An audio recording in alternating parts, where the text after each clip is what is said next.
pensar un poco en el impacto que generamos nosotros como congregación. Miren que es una época donde la gente habla de las iglesias cristianas.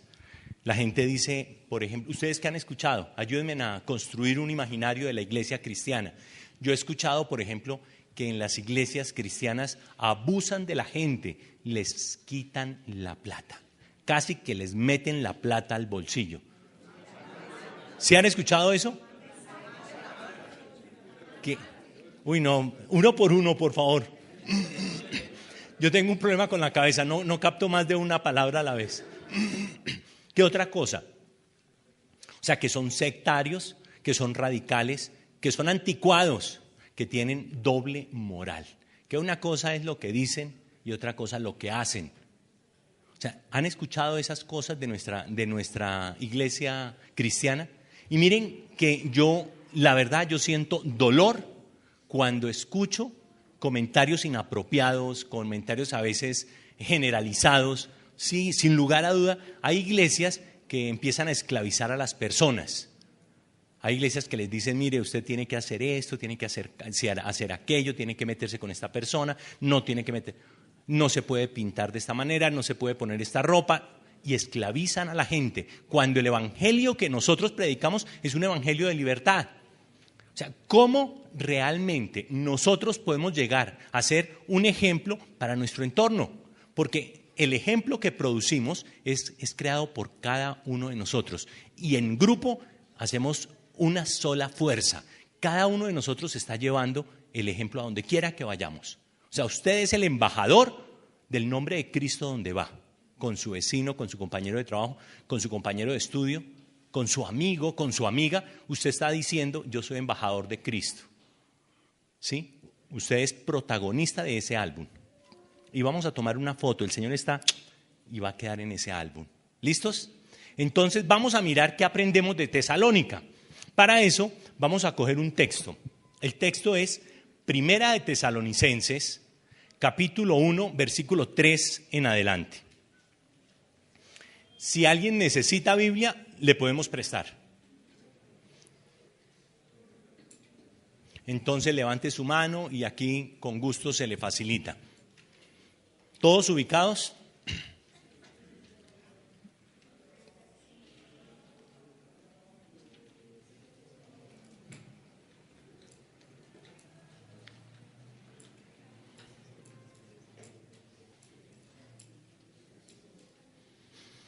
Al orar a nuestro Dios y Padre por ustedes, pensamos en el fiel trabajo que hacen, las acciones de amor que realizan y la constante esperanza que tienen a causa de nuestro Señor Jesucristo. Sabemos, amados hermanos, que Dios los ama y los ha elegido para que sean su pueblo. Pues cuando les llevamos la buena noticia, no fue solo con palabras, sino también con poder. Porque el Espíritu Santo les dio plena certeza de que lo que decíamos era verdad. Y ya saben de nuestra preocupación por ustedes, por la forma en que nos comportamos entre ustedes. Así que recibieron el mensaje con la alegría del Espíritu Santo, a pesar del gran sufrimiento que les trajo. De este modo, nos imitaron a nosotros y también al Señor. Como resultado, han llegado a ser un ejemplo para todos los creyentes de Grecia, es decir, para toda Macedonia y Acaya. Y ahora la palabra del Señor está siendo anunciada partiendo de ustedes a gente de todas partes, aún más allá de Macedonia y Acaya. Pues a donde quiera que vamos, encontramos personas que nos hablan de la fe que ustedes tienen en Dios. No hace falta que se le mencione, no hace falta que se la mencionemos, pues no dejan de hablar de la maravillosa bienvenida que ustedes nos dieron y de cómo se apartaron de los ídolos para servir al Dios vivo y verdadero.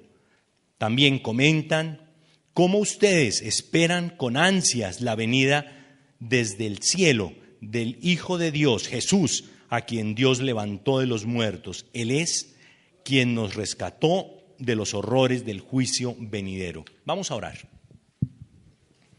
Señor, queremos reconocer nuestra dependencia de ti. Queremos reconocer nuestra avidez de escuchar tu voz, de escuchar lo que tienes para nosotros en esta tarde. Queremos reconocer, Señor, nuestra necesidad de una guía, porque tú eres el guía universal, tú eres el dueño de nuestra historia, tú eres el dueño de nuestro futuro.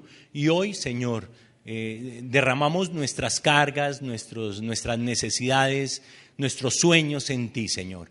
Clamamos porque seas tú tomando el control y hablando conforme tu voluntad, llegando, Señor, a lo más profundo de nuestro corazón, que lo que escuchemos llegue a nuestra mente, pero también transforme lo más profundo de nuestro ser, que podamos ser totalmente diferentes, porque tu palabra nos hace diferentes, porque la verdad nos libera, nos da paz, nos da alegría, que hoy podamos disfrutar la plenitud de tu presencia, Señor. Toma el control de todo lo que nos distrae, toma el control de todo lo que nos roba la paz, toma el control, Señor, de todo lo que nos aísla de la verdad, Señor, y permite que hoy sea un día de bendición para nuestra iglesia y para cada uno de nosotros, Señor.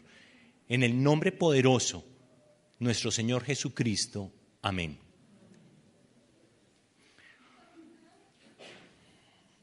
Quisiera hablar un poco de las circunstancias que vivía esta iglesia. Esta iglesia es una iglesia definitivamente diferente. Es una iglesia, estamos hablando de la iglesia de Tesalónica, una iglesia que fue fundada más o menos por el año 50. Fueron 3 líderes, 3 personas. En el segundo viaje misionero de Pablo, se fue Pablo, Silas y Timoteo. Se fueron a Tesalónica. Llegaron a Tesalónica y los comentaristas dicen que en 3 días, otros dicen que en 3 semanas, otros dicen que en 3 meses, empezaron a llevar el mensaje del Evangelio a los tesalonicenses. Empezaron a mostrar cómo el Mesías prometido por Dios a través de los profetas era Jesús. Y los tesalonicenses escuchaban y empezaron a creer, empezaron a animarse con ese mensaje. Y eso generó alboroto, pero fue un alboroto en paz, fue un alboroto tranquilo. Pero ustedes saben cómo son las envidias, los celos. Y los líderes religiosos de las sinagogas sintieron, esta nueva religión nos está robando los adeptos. Y dijeron, no, vamos a generar un desorden bien grande, con eso tomamos presos a los líderes, a Pablo, Silas y Timoteo, y nos liberamos del problema, porque este problema nos está ganando, se nos está llevando la gente. Y efectivamente contrataron gente para armar desorden y empezaron el desorden en Tesalónica. Los líderes, Pablo, Silas y Timoteo, se enteraron de que los querían tomar presos y dijeron, nos fuimos. Pies en polvorosa y partieron, se fueron para Bernea. ¿Sí? Dejaron a una iglesia apenas con unos principios básicos, con una doctrina, unos cimientos bien profundos, pero muy, muy pequeños todavía. Estaban esas semillitas chiquiticas. Y los líderes religiosos tomaron preso a Hanson, uno de los líderes de la iglesia, y después le tocó pagar para poder salir de la cárcel, y esa fue la fundación de la iglesia. Al cabo de un año, Pablo recibe información de Timoteo de cómo estaba la iglesia. Y adivinen qué había pasado con esa iglesia. Ya lo leímos, no pusieron atención. ¿Qué había pasado con la iglesia? Estaba súper fuerte. O sea, un año después, una iglesia sin líderes, con las semillitas pequeñas, se disparó. Y estaba feliz Pablo, todos estaban contentos, y él les escribe esta carta en el año 51. Fue la primera de las epístolas paulinas. Entonces es una carta repleta de inspiración, de ánimo y de ese deseo profundo de Pablo por cuidar a la iglesia del Señor Jesucristo. Entonces, estamos aquí en este momento. Estamos viendo desde lejos la circunstancia que vivía la iglesia de Tesalónica. Y ahora vamos a pensar un poco qué fue lo que llevó a esta iglesia a ser tan exitosa. ¿Qué fue lo que llevó a esta iglesia a ser una iglesia ejemplar? ¿Sí? Y como que uno dice, quiero como entender qué fue lo que logró, qué fue lo que llevó a esta iglesia a esa condición. ¿Sí? Y vamos a estar mirando cómo llegó a ser una iglesia ejemplar. ¿Les parece? Vamos a tratar de aprender, a ver qué tomamos para nosotros. Entonces, el primer punto, vamos a estar mirando lo que ellos recibieron. ¿Listos? Entonces, ¿qué fue lo que recibió la iglesia de Tesalónica? Me encantaría que nos devolviéramos una gotica y echáramos una mirada al versículo 4, que dice, el versículo 4 dice, sabemos, amados hermanos, que Dios los ama y los ha elegido para que sean su pueblo, pues cuando les llevamos el mensaje, la buena noticia, no fue solo con palabras, sino también con poder, porque el Espíritu Santo les dio plena certeza de que lo que decíamos era verdad. Hasta ahí. Vamos a empezar con ese versículo. ¿Sí? Entonces, estamos viendo el primero de los ingredientes. Fue un llamado con poder. Pero ¿cómo así? A mí me genera, estas últimas semanas yo he estado trajinando con este tema, no sé si el Espíritu Santo me ha llevado a esto, pero he estado trajinando con este tema y he llegado a una conclusión, que he estado mirando cómo no hay una manera de entender. Miren lo que dice el texto, no hay forma de que nosotros entendamos la verdad del mensaje de Dios si no hay una explosión, una dinamita que entra a nuestra vida, que es el Espíritu Santo. Yo sé que las iglesias están repletas de personas que dicen, rico ir a la iglesia de ustedes, me siento delicioso, allá los abrazos son ricos, yo voy y le doy abrazos a las niñas, a los muchachos, eso es una delicia. Mira, allá cantan delicioso, uno se siente relajado, uno va a un concierto y no le vale nada. La gente viene por diferentes motivaciones. Yo voy a la iglesia y me va bien toda la semana. Yo necesito empleo y yo sé que el Señor me tendrá que dar empleo. Yo necesito recuperar mi salud y yo sé que, hay una multitud de razones. Pero miren, en el grupo de crecimiento nosotros estamos viendo la segunda carta de Pedro. Y en el capítulo 1, versículo 10, dice de la siguiente manera. Así que, amados hermanos, esfuércense por comprobar si realmente forman parte de los que Dios ha llamado y elegido. Hagan estas cosas y nunca caerán.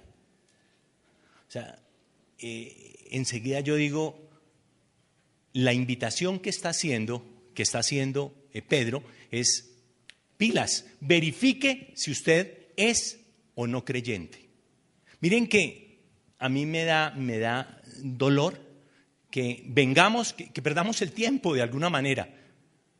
¿Cuál es la clave? Que hayamos recibido al Espíritu Santo. Esa explosión que hace el Espíritu Santo en nuestras vidas nos permite reconocer la voz de Dios. Entramos a la misma frecuencia de Dios y eso nos da la claridad de estar escuchando la voz de Dios. Y si no, todo se nos vuelve, entendí. Y miren que hay personas que sienten, bueno, yo entiendo lo que están diciendo allá, pero es que hay unos ojos que son espirituales, hay unos oídos que son espirituales, hay una boca que es espiritual y la comunión que tenemos con Dios es espiritual, va muchísimo más allá de lo que perciben nuestros ojos, nuestros oídos, nuestra parte física. ¿Cómo saber, cómo verificar si realmente yo soy parte del pueblo de Dios? Es la pregunta. Si realmente esa explosión de la que habla el texto ha ocurrido en mi vida. Creo que eso es neurálgico en este texto, es neurálgico en la vida de la iglesia de Dios, es neurálgico en mi vida. Y dice, verifíquenlo. Jóvenes, verifíquenlo. Señoras, señores, verifíquenlo. Es para todos. Chafik, verifique si usted realmente es parte del pueblo de Dios, es de los elegidos. ¿Cómo lo verifico? Sencillo. La forma más sencilla es que ese encuentro que hemos tenido con el Señor ha generado un antes y un después. ¿Sí? No soy el mismo. Partió mi vida en dos. Yo era así. Ahora soy de esta manera. El encuentro personal con Dios es explosivo y transforma las áreas más esenciales de mi vida. No puedo volver a ser el mismo. Soy otro diferente.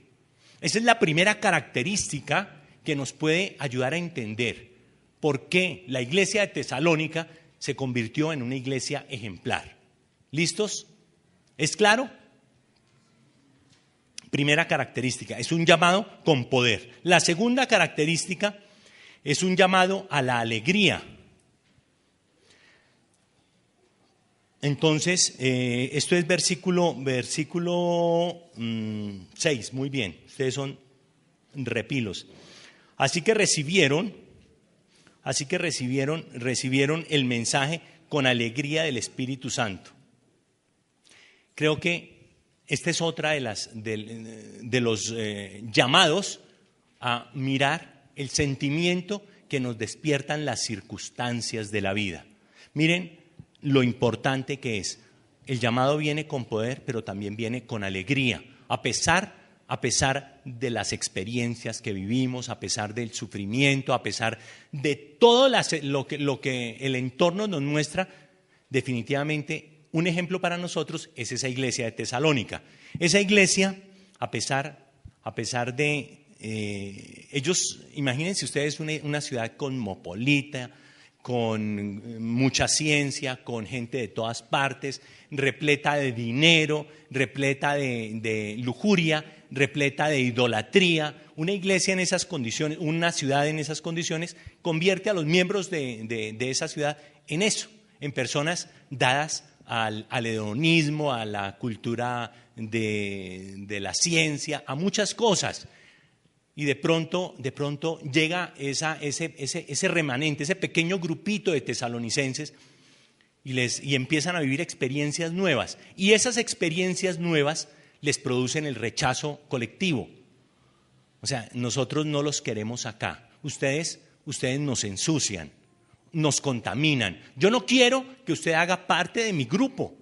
Los señalaban, los rechazaban, no conseguían trabajo. Era una situación supremamente crítica, pero a pesar de la situación que ellos estaban viviendo, ellos tenían la alegría del Espíritu Santo. ¿Sí? O sea, esa condición no se da de una manera diferente a lo que produce el Espíritu Santo en la vida del que cree realmente, del que ha construido, del que tiene una relación con Dios. Entonces, tenemos ya dos condiciones, dos llamados, un llamado con poder y el llamado a la alegría.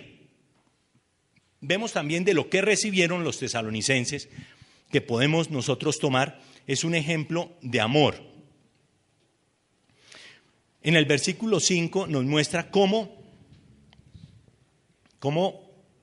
Pablo, Timoteo y Silas y Timoteo, dice que, y ya saben de nuestra preocupación por ustedes, por la forma en que nos comportamos entre ustedes.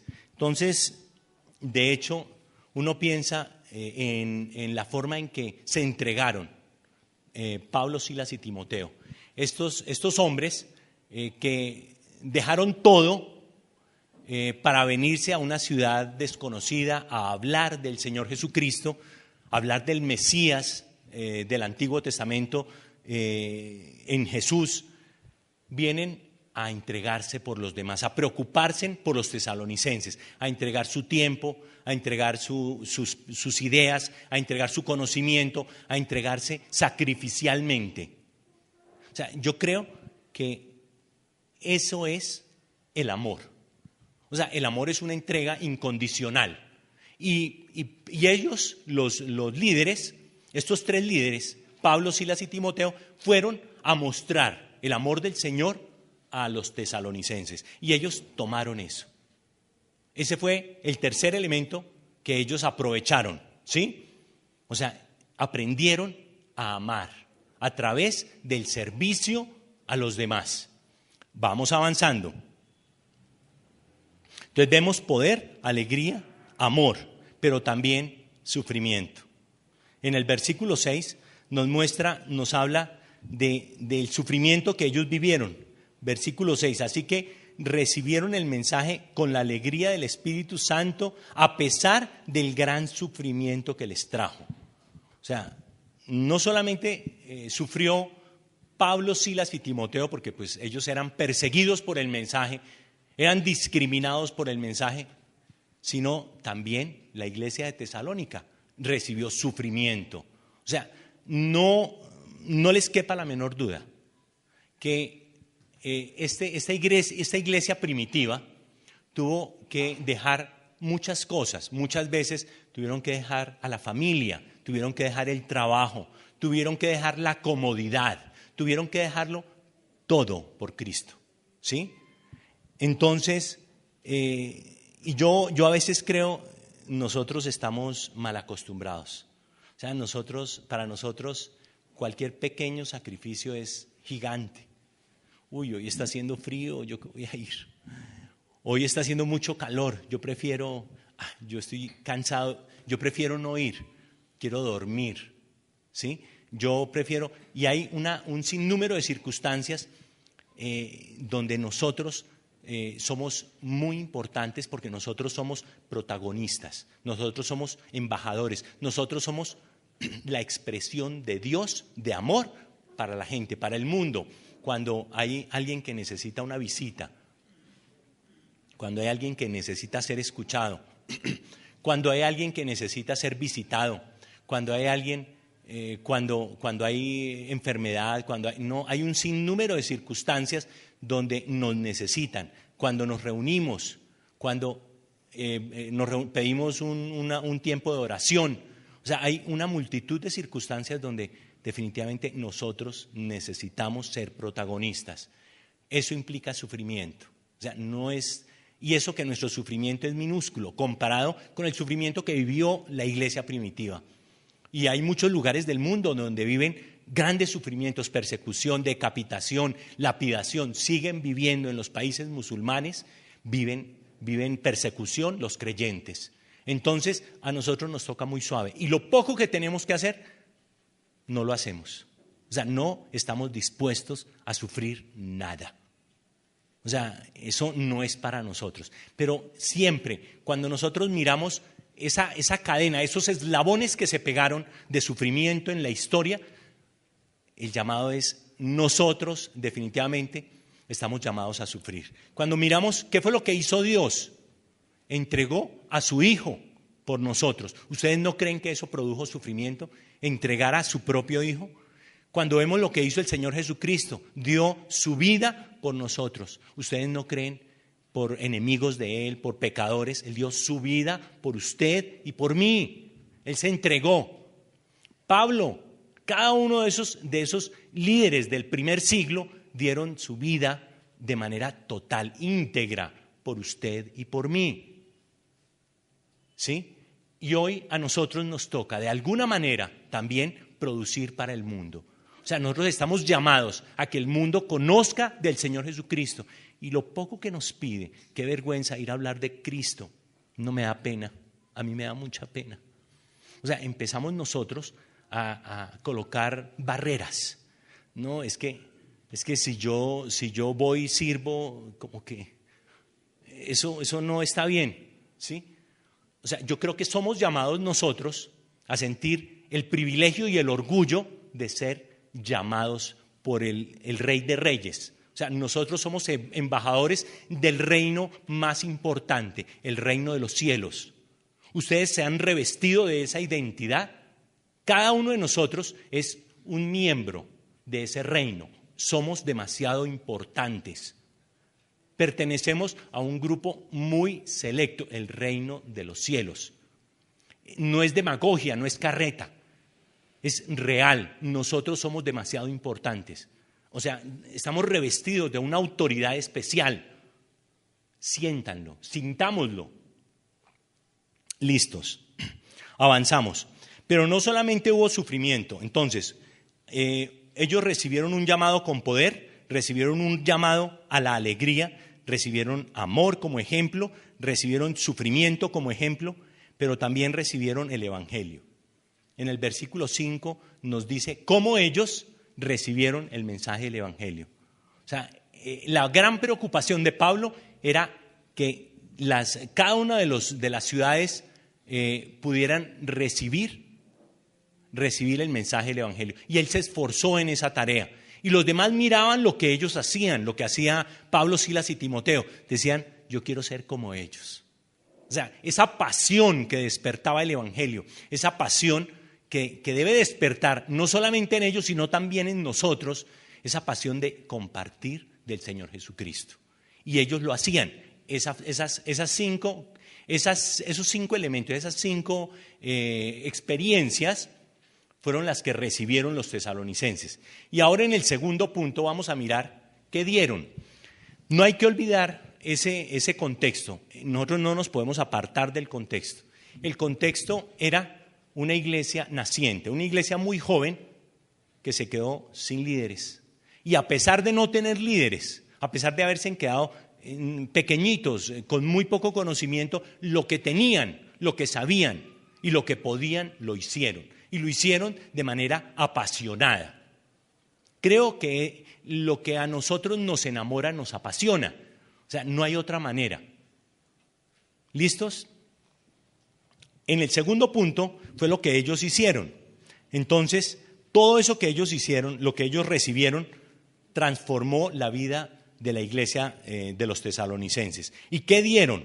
Vamos a mirar qué dieron. Entonces vamos a mirar en el versículo 8, lo primero que dieron fue un ejemplo de evangelismo. Versículo 8, y ahora la palabra del Señor está siendo anunciada, partiendo de ustedes a gente de todas partes, aún más allá de Macedonia y Acaya, pues a donde quiera que vamos encontramos personas que nos hablan de la fe que ustedes tienen en Dios. O sea, miren que ellos, el mensaje que recibieron, lo que recibieron, enseguida lo empezaron a transmitir. A donde quiera que iban, escuchaban los tesalonicenses hablan de su fe en el Mesías, de su fe en Cristo. Miren que ese es un ejemplo también para nosotros. ¿Cuántos hablan de la fe que nosotros tenemos? ¿Cuántas personas dicen, este es un creyente? Esta persona, porque la suma de todo lo que nosotros hacemos habla de nuestra iglesia, de nuestra comunidad local. O sea, nosotros tenemos esa responsabilidad de abandonar la quietud que produce el mundo, la quietud que nos produce la falta de pasión, la falta de visión. Nosotros estamos llamados a tener una visión absolutamente clara, que nos apasione. ¿Y cuál es esa visión? La misma que tuvieron ellos. Ese llamado a que el mundo escuche el mensaje del evangelio. O sea, esa quietud que vive la iglesia nuestra debe transformarse en una revolución, en una pasión. Nosotros, como iglesia, debemos vivir la pasión del evangelio. Donde quiera que vayamos, nuestro tema debe ser el Señor Jesucristo. Nuestra vida debe ser de embajadores. O sea, que nadie cuando nos vea mal parqueados. Que digan, este tipo está mal parqueado, está haciendo lo indebido. Que nadie diga nada de nosotros. O sea, nosotros estamos llevando la bandera del reino de los cielos. ¿Cuán importante es? ¿Listos? Ellos se dedicaron realmente a ser protagonistas. La segunda característica que vemos, el segundo ejemplo que dieron fue un ejemplo de amor. En el versículo 9, que ya lo leímos, nos habla de la forma en que ellos expresaron el amor a Silas, a Pablo y a Timoteo. O sea, la forma, y todo el mundo hablaba de eso, cómo ellos cuidaron, animaron y mantuvieron a Pablo, Silas y Timoteo. Y yo creo que es definitivo en el pueblo de Dios ese mensaje de amor. Juan 13, 34, 35 dice: este mandamiento nuevo les doy, que se amen los unos a los otros, así como yo los he amado también a ustedes. Deben amarse los unos a los otros. De este modo, todos sabrán que son mis discípulos, si se aman los unos a los otros. Es la única manera de identificarnos, el amor. Y es lo que el Señor nos dice. Donde quiera que vayamos, nosotros somos testimonio de amor. ¿Sí? Es la forma en que nos identifican. Nosotros somos portadores del mensaje de amor. Nosotros, todos nosotros, somos el abrazo, el beso, el acompañamiento de Dios para mis hermanos, para los hermanos y para los de afuera. Somos la presencia de Dios en la calle. O sea, nosotros somos portadores de un mensaje de amor. Es entender esa responsabilidad que nosotros como iglesia tenemos, como cuerpo de Cristo, como hijos de Dios tenemos, la responsabilidad de manifestar, de expresar el amor de Dios al mundo. ¿Listos? Yo pensaba en el ejemplo, en algún ejemplo que nos pudiera evidenciar esa relación con Dios, el impacto que genera Dios en nuestra vida. Y pensaba en la experiencia que tuvo Pablo cuando se encontró con el Señor Jesucristo. ¿Recuerdan ustedes el impacto? Pablo, un tipo muy estructurado mentalmente, muy formado, muy racional, con la mejor formación de la época, un tipo definitivamente bien preparado. Y de pronto se encuentra con el Mesías, se encuentra con Cristo. Y ese encuentro lo llevó a un cambio radical. Y yo me imagino qué pasaría si hoy nosotros salimos de acá y de pronto el Señor Jesucristo se nos presenta y nos dice: Chafik, te necesito, yo necesito que seas testigo mío en toda América Latina. Yo necesito que tú seas testigo mío en el mundo, o a cualquiera, a Patricia, a Frederman, a cualquiera de los que estamos en este recinto. Ustedes, a Rodolfo, que el Señor se le presente y le diga ahorita a la salida: Rodolfo, yo necesito que tú seas testigo mío en el África. ¿Qué sentiríamos? ¿Qué haríamos? ¿Cuál debería ser nuestra reacción? ¿Qué hacen ustedes? ¿Qué harían? No, están ustedes dormidos. A ver, despierten. ¿Qué haríamos? ¿Cuál sería nuestra reacción ante ese encuentro? Aparte de la sorpresa. Alegría, Saúl siente alegría. Temor, ¿qué más? ¿Qué más sentimos con ese encuentro? Los jóvenes, ¿qué sentirían? O sea, miedo. Bueno, miren que aunque esa experiencia no la vivamos de la misma manera, todos nosotros la hemos estado viviendo. O sea, nosotros, si hemos tenido un encuentro con el Señor, nosotros ya hemos tenido la misma experiencia de Pablo. Hemos tenido un encuentro personal con el Señor. O sea, nosotros nos encontramos cara a cara y el Señor a todos nos dijo lo mismo: te necesito. ¿Han pensado en esa realidad?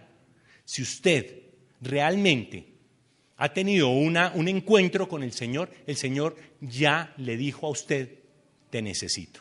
No se pueden olvidar de eso. Usted, como Pablo, ha sido llamado igual, porque no hay sino ese llamado.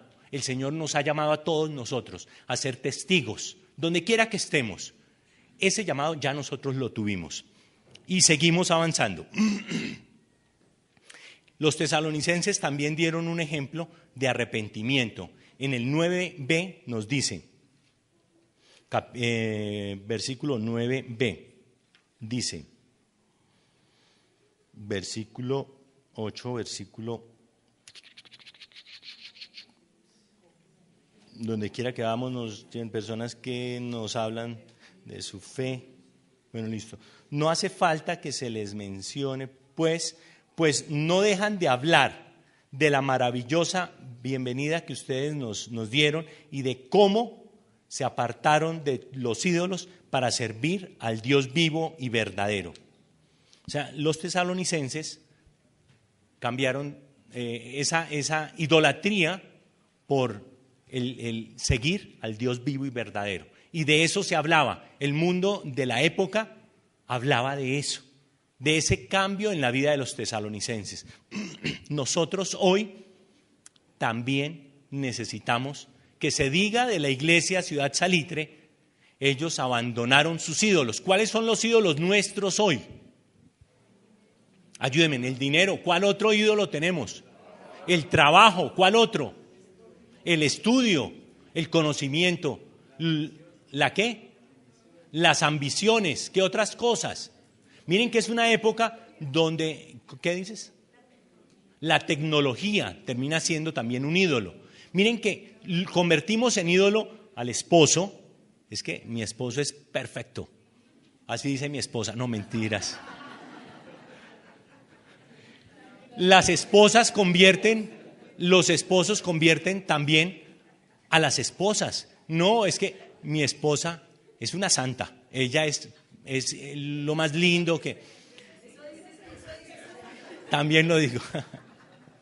Bueno, pero a veces los hijos se convierten en ese ídolo. A veces los padres.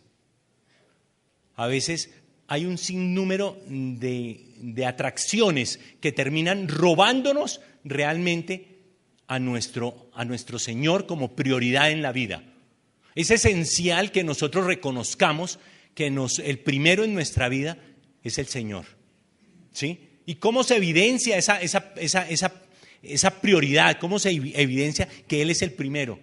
Porque realmente vivo para Él. Porque realmente todo lo demás es basura, es mínimo, no me interesa.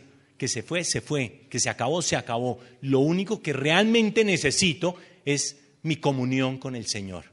Todo lo demás es pasajero. Lo único que debe ser prioridad en nuestra vida es nuestra relación con el Señor.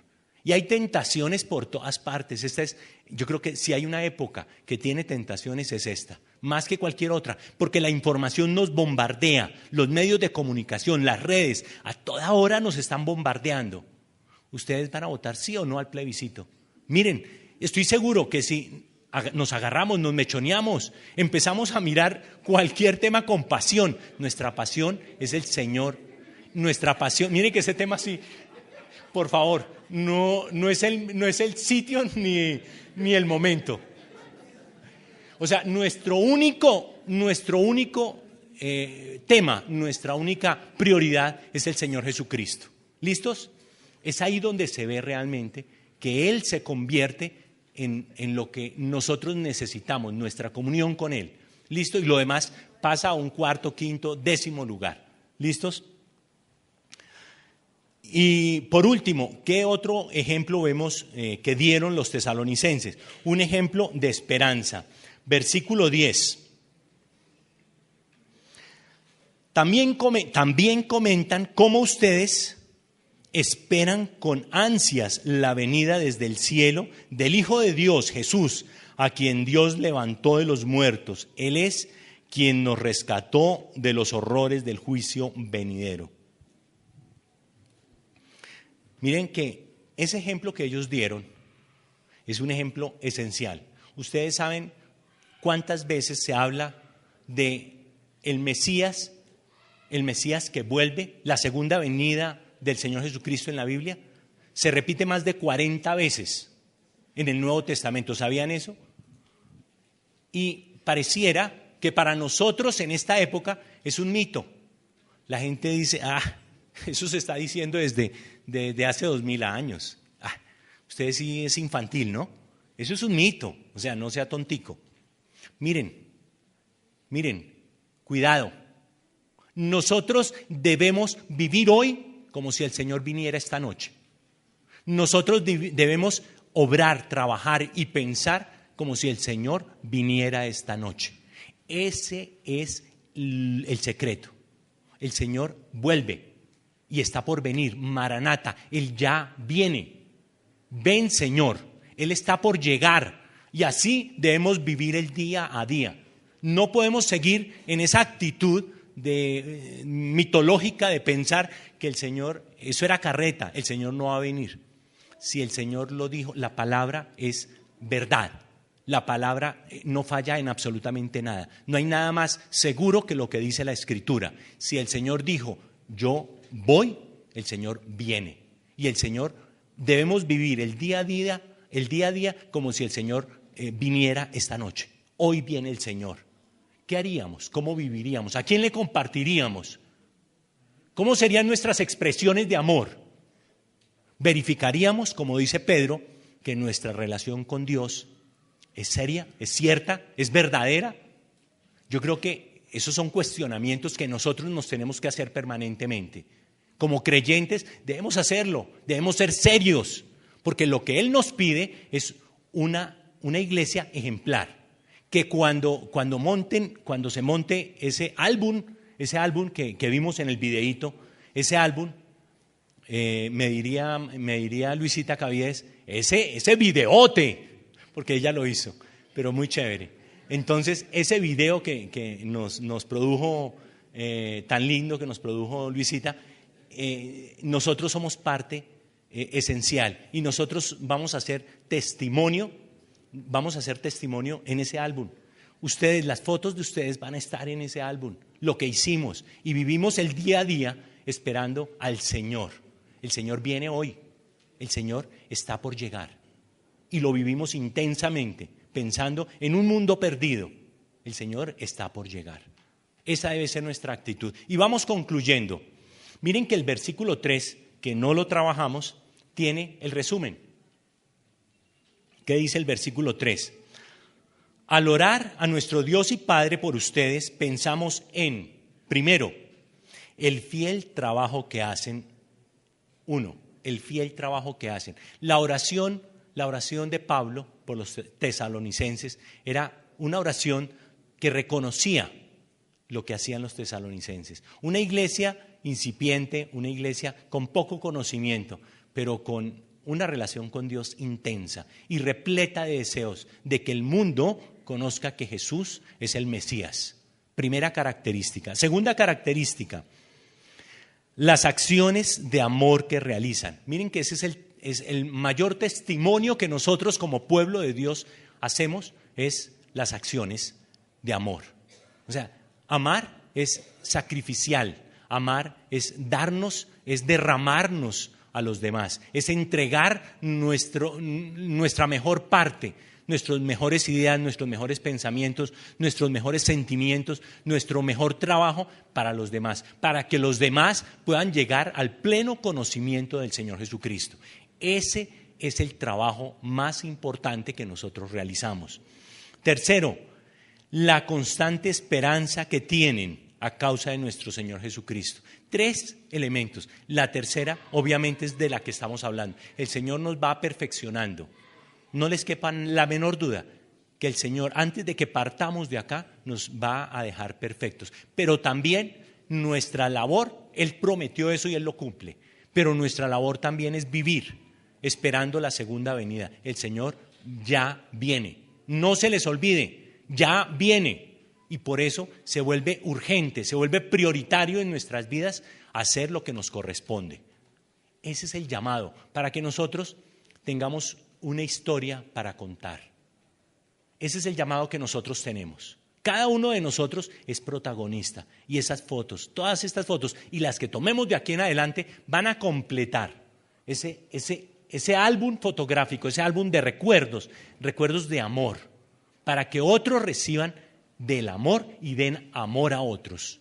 Vamos a orar y vamos a pedirle al Señor que nos guíe en ese camino, que nos llene de valor para que realmente seamos de ejemplo para otros, que dejemos esa quietud como iglesia, porque a veces no queremos perder nuestra comodidad. El Señor quiere que perdamos nuestra comodidad para darle a otros el mensaje del Evangelio. No hay nada más importante que eso. ¿Listos? Señor, queremos dar gracias por la verdad de la palabra.